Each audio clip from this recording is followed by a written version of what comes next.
Bachar al-Assad est tombé. Les choses ont changé. Nous allons vite découvrir comment ceci affecterait peut-être l'Afrique. On y va. Salut à tous, c'est toujours avec beaucoup de plaisir. Merci infiniment de faire votre stop ici. Vous êtes très appréciés. Nous avons une nouvelle chaîne au nom de Mouekassens TV que je vous encourage vivement. Si ce n'est pas encore fait, allez-y vous y abonner. Les vidéos là-bas sont une répartie. Nous savons que beaucoup parmi vous nous suivent pour la géopolitique.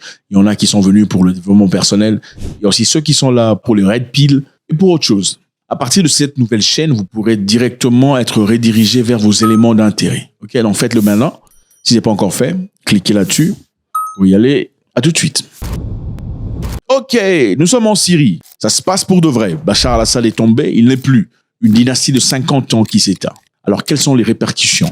Quelles sont les conséquences sur le plan global? On va essayer de voir très rapidement ce que ça donne.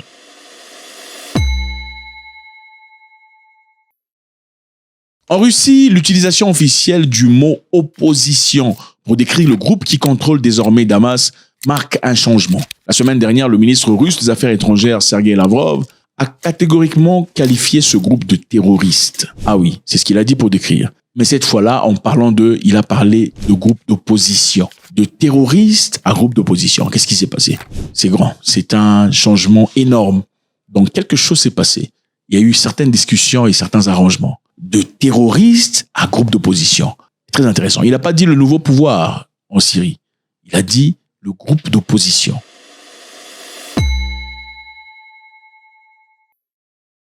Pourquoi dit-on cela? La Russie est fiable parce que la Russie s'est révélée un allié essentiel au régime d'al-Assad. Et il a été depuis 2015. Donc il a fait la promesse d'être là. Et jusqu'à la fin, c'est un message très clair qu'il montre. Si vous êtes avec moi, je serai avec vous jusqu'à la fin. Et qu'est-ce qu'il a fait? Quand il s'agisse de fournir de couverture diplomatique aux Nations Unies, les Russes ont été là pour les Syriens, ou de déployer sa vaste puissance aérienne pour défendre le régime. Ils ont aussi été là pour bombarder à plusieurs reprises.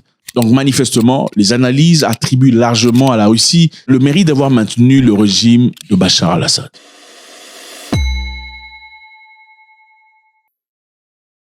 Alors, grâce à ce soutien, évidemment, quand il y a coopération, c'est-à-dire il y a échange, la Russie en a aussi profité. Comment on l'a fait? On va essayer de voir très rapidement. Le président Vladimir Poutine a pu considérablement étendre sa base navale. Par exemple, sa force navale a été étendue jusqu'à Tartou. Alors, la Russie a 2 bases militaires en Syrie. Il y a une base à Tartus, qui est une base navale, et une base à Meymin, qui est une base terrestre, et aussi une base aérienne qui permet à ce que les Russes contrôlent et frappent de manière importante comme ils le désirent. Ces bases sont très importantes.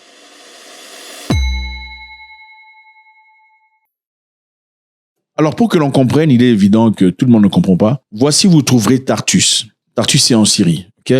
Voilà la base de Tartus. Comme vous le remarquez, c'est en Syrie, c'est un endroit très important. Gardez en tête l'endroit et la localisation. Tartus, comme j'ai bien dit, est une base militaire navale où les bateaux russes de guerre sont stationnés et les sous-marins. C'est très important dans ce secteur parce que ça permet à ce que les Russes puissent facilement contrôler ce qui se passe dans la mer Méditerranée. C'est le stationnement naval russe vers la mer Méditerranée. Cette entrée à partir de là, ça c'est la Russie, comme vous le voyez très bien.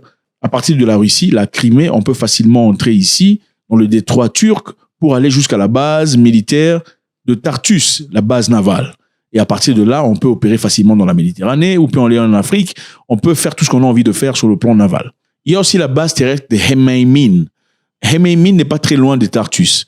Si on regarde, c'est bien évidemment très capital parce qu'à partir de là, on peut facilement opérer. Les Russes se servent de cette base pour avoir l'accès pas seulement aux avions, mais aussi aux militaires. Donc, ceci leur permet de manifestement opérer dans le secteur sans difficulté. Voilà la base la plus proche de l'Occident que les Russes ont. Alors, cette base ne permet pas seulement de montrer son influence aux Occidents à travers la Méditerranée. Cette base permet aussi aux Russes d'opérer en Afrique, c'est-à-dire en Libye, au Soudan, au Niger, au Mali, au Burkina Faso. Donc, puisque vous comprendrez facilement, c'est plus facile de quitter là à là que de quitter là-bas à là. Parce que je vous rappelle ici, les Russes, à part cette base, ont d'autres entrées. Leur entrée ici au Japon, par exemple, mais c'est loin. La distance est très loin, très lointaine. De là à là, c'est beaucoup trop loin. Ou encore au nord. Mais là, les eaux sont très compliquées. Et la distance, manifestement, est encore beaucoup plus large que la précédente. Donc, il est important pour eux d'avoir une base ici. Maintenant, le problème qui se pose est celui-ci. La Turquie a depuis un moment fermé accès à son entrée. On parle ici de quelle entrée? On parle du détroit turc. Pour ceux qui ne comprennent pas, voici le détroit turc. voici le détroit turc, qui est très important pour que les bateaux russes quittent la Russie à travers la mer Noire, passent ce détroit turc. C'est un détroit qui a plusieurs appellations. Le détroit de la Turquie ou le détroit de Bosphorus. Les Russes traversent ici pour aller jusque leur base située en Syrie.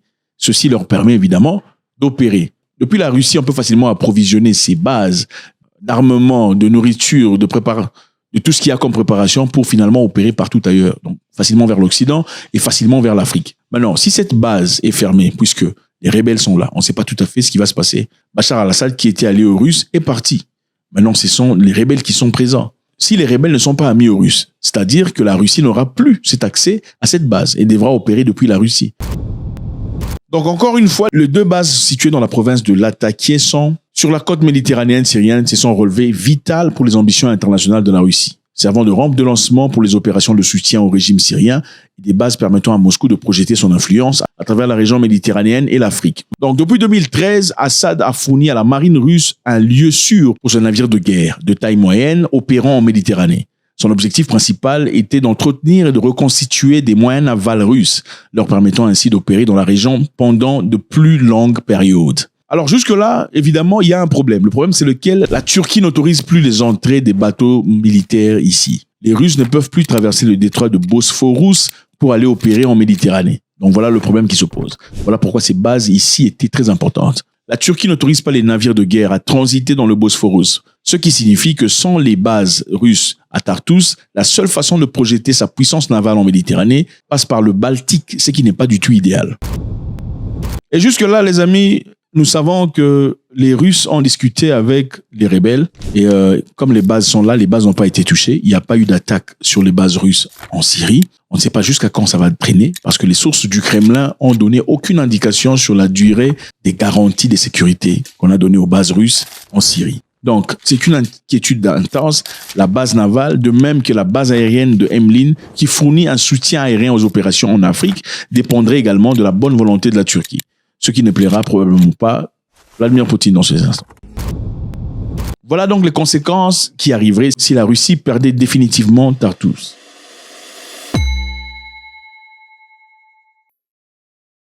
Alors, les médias syriens rapportent que les avions de guerre israéliens ont mené des dizaines d'attaques à travers le pays, y compris la capitale de Damas. Donc, pendant que la Syrie traverse un moment particulièrement difficile, ils se battent, Israël en profite pour aller bombarder des endroits.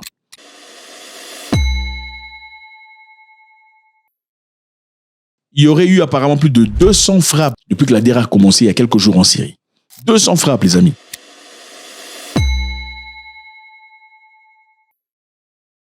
Les forces israéliennes ont mené des attaques à grande échelle à travers la Syrie, ciblant 3 aéroports majeurs et d'autres infrastructures militaires stratégiques, notamment dans la capitale de Damas. Est-ce juste? Les questions se posent, les gens disent pourquoi on profite de cette opportunité pour aller bombarder la Syrie? Pourquoi on ne l'a pas fait quand le président syrien était debout? Parce qu'il y a des militaires israéliens qui ont aussi profité de l'occasion pour marcher, prendre des territoires dans la Syrie. Et il paraît, d'après certaines allégations, ils auraient dit qu'ils resteraient là pour toujours. Donc c'est une partie qu'ils considèrent appartient à Israël, qu'ils ne libéraient plus jamais pour toujours.